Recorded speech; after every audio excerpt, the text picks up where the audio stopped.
আজকে সকাল থেকে এই পর্যন্ত আমি 4 জন মানুষকে বিদায় করছি। অনেক দূরেতে আসছে। এখন দেখেন, আপনারা আমার ভিডিও দেখেন, লাইক কমেন্ট করেন, শেয়ার করেন, আমি সবই স্বীকার করি। এই 4 জন মানুষকেই আমি মূলত কারো কাছ থেকেই টাকা পয়সা রাখি নাই। আমি পরামর্শ দিয়ে দিচ্ছি, আগে এটা এইভাবে করে দেখেন, হয়তো টাকা পয়সা খরচ ছাড়াও আল্লাহর রহমত সমাধান হয়ে যেতে পারে। তো একজনের আমাশার বিষয় বলছি, আরেকজনের শারীরিক সমস্যার বিষয় বলছি। আমাকে এটা খান কি না এইভাবে বানান, আশা করি যে ইনশাল্লাহ আপনার উপকারটা আপনি পেয়ে যাবেন। এক গাছন্ত ওষুধের বৈশিষ্ট্য হলো একটু ধৈর্য ধরে খেতে হয়। একটু ধৈর্য ধরে খেলে এটা আপনাকে যে রোগটা সারায় তুলবে, এই রোগটা সহজে দেখা দিবে না, কখনো না। আর আরেকটা বিষয় হলো, গাছন্ত ওষুধ যদি আপনি একটা রোগের জন্য খান, 10টা রোগের কাজ করে। আর অ্যালোপ্যাথিকটা কিন্তু ঠিক এরকমটা না।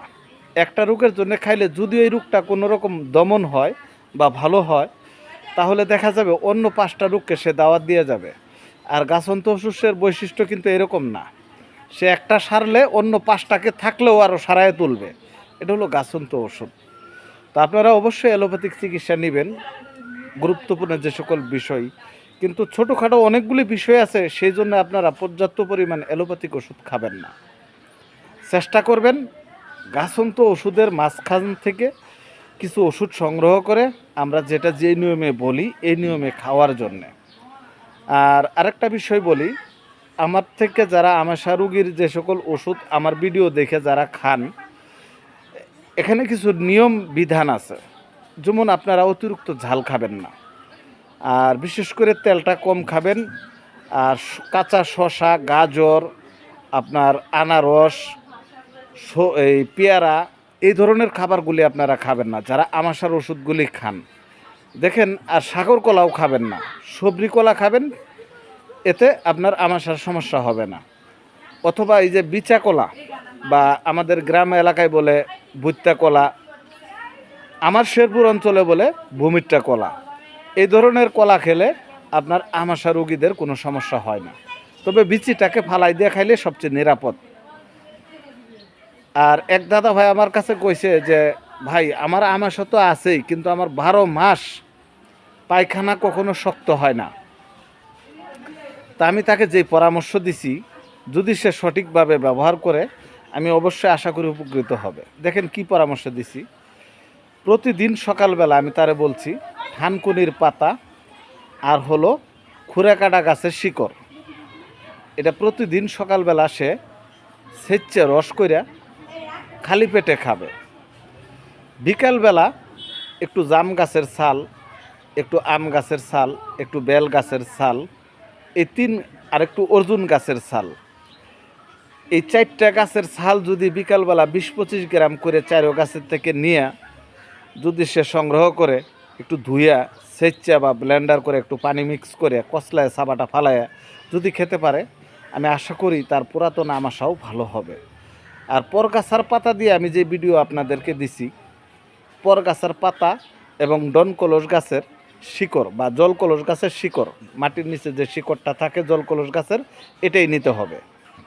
তো এইভাবে যদি আপনারা নিয়ম মাইনা মূলত ওষুধ খেতে পারেন। আর আরেকটা বিষয় বলি, যারা সাদা স্রাবের জন্য যে সকল ওষুধের ফর্মুলা আমি আপনাদেরকে ভিডিওর মাধ্যমে দিছি, আমার ইউটিউব থেকে ভিডিও দেখেন আর ফেসবুক থেকে দেখেন, যেখান থেকেই দেখেন, এরা একটা জিনিস করবেন কি, আপনারা এই যারা সাদা স্রাবের জন্য এই ওষুধগুলি খাবেন আমার ভিডিও দেখে, এরা গরু মাংস, হাঁসের ডিম, হাঁসের মাংস, ইলিশ মাছ, চিংড়ি মাছ, এই খাবারগুলি থেকে আপনারা কিছুদিনের জন্য বিরত থাকবেন। খুব দ্রুত আপনার সাদা স্রাব সেরে যাবে। এই যে কেয়ামুল দিয়ে, এই পঙ্কিরাজের আলু দিয়ে, পিঠালি গাছের ছাল দিয়ে নারী পুরুষ উভয়ের জন্যেই এই যে ধাতু সংক্রান্ত যে বিষয়, যে ভিডিওগুলি আমি আপনাদেরকে দেই, আর বিশেষ করে এরা এই কিছুদিন এই জিনিসটা খাওয়া অফ রাখবেন। গরু মাংস, হাঁসের ডিম, হাঁসের মাংস, ইলিশ মাছ, চিংড়ি মাছ, এই খাবারগুলি খাবেন না। আপনার রোগটা সেরে গেলে তার কিছুদিন পরের থেকে আপনি খান, ইনশাল্লাহ কোনো সমস্যা নেই। আর এই ভিডিওর বিষয়ে যদি কোনো মন্তব্য থাকে কমেন্টে জানাবেন। আর প্রায় ভিডিওতে নাম্বার থাকে। দেখেন, আমি এই 4 জন লোকের থেকে যদি 100 টাকা করেও রাখতাম তো 400 টাকা হইতো, আমি কিন্তু 1 টাকাও রাখি নাই। কথাটা বুঝছেন? 20 টাকা এক ভদ্রলোক দিছে, এটা আমি অন্য একটা কাজে রাখছি, একটা জিনিসের জন্য আমি রাখছি। এটা আমার কোনো এখানে এক টাকা লাভ নাই। তো এই ভিডিওগুলি আপনারা যার কাছে ভালো লাগবে অবশ্যই একটু লাইক শেয়ার দিবেন, কেননা আপনারাই মূলত আমাদের মূল অডিয়েন্স।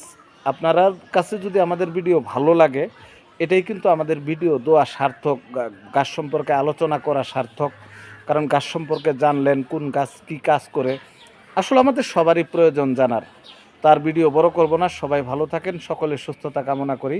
মহান আল্লাহ সকলকে ভালো রাখুক। আল্লাহ হাফেজ।